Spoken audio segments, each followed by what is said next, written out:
Let's now take a look at the sum of a geometric series. Let's create a formula for that one. Do it the same way.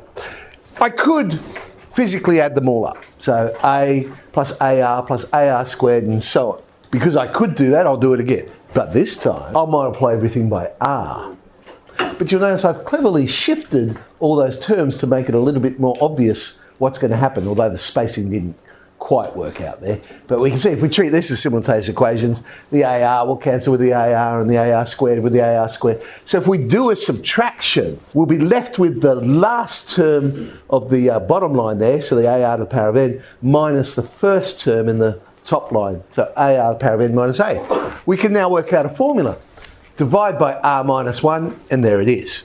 So we have our sum to n formula. We tend to use this one if our ratio's bigger than 1. Well, absolute value, so bigger than -1 as well. Why? Well, probably just because it means the bottom of the fraction becomes a positive number rather than a negative number. And so if the ratio's the other way around, if it's in between 0 and 1, then we tend to go 1 minus R. Again, it creates a positive number. It doesn't really matter because they are the same thing. It's just you're multiplying by -1 on -1 basically. So whichever one you want to use, it's going to work. Our pattern goes 2, 6, 18. We're going to find the sum of the first 10. So we can see the first term's 2. It does have a common ratio. We are multiplying by 3 in both of those situations. And they want 10 terms. So sum it in. 3 to the power. Now, calculators are a lot better now, so you probably can do all that in one hit. But what I would do is I'd go, well, hang on, 3 minus 1's 2, which will cancel into the 2. And then I'll just work out 3 to the power of 10 minus 1. But that's because I'm old. 59,048 is the answer.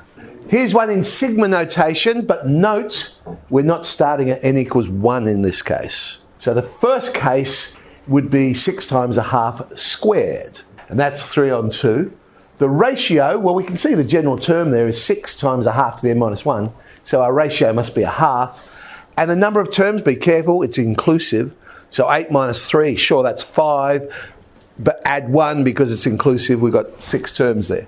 Sub this one in, but this time I'll use the 1 minus R formula because the ratio is in between 0 and 1. Wow, now this one on a calculator can be fun as well.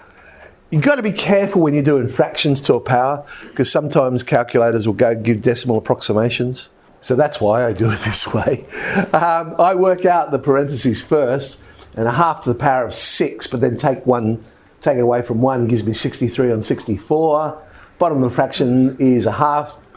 Invert and multiply, 2's cancel, and we end up with 189 on 64. I'm going to show you this one from last year's HSC. I thought it was quite good. It's actually a statistics question, but you ended up using your geometric series ideas to solve it.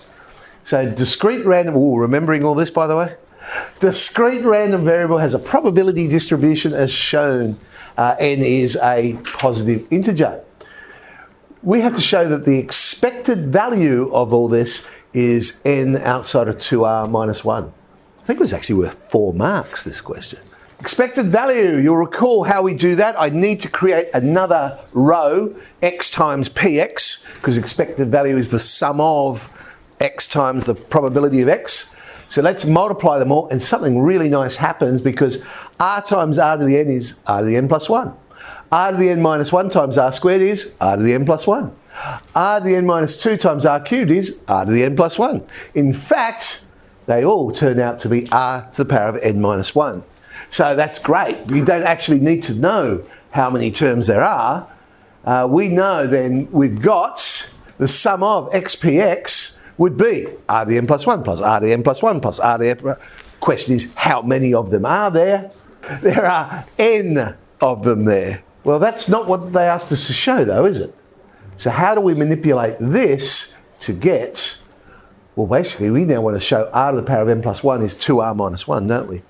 So there's another piece of information I haven't used, and it's that. The sum of all the probabilities must equal 1. So I know that r to the n plus r to the n minus 1 and so on is equal to 1. There's your geometric series. So I can say, well, the sum of this geometric series is equal to 1. Put it into the formula. r 1 minus r to the power of n over 1 minus r must equal 1. Playing around with that, I can show now that r to the n plus 1 is indeed 2r minus 1. Sub that back into our expected value, and we have the answer that we're looking for. So that was quite a nice little question there. It combined the idea of stats with the geometric series. Okay, 1G.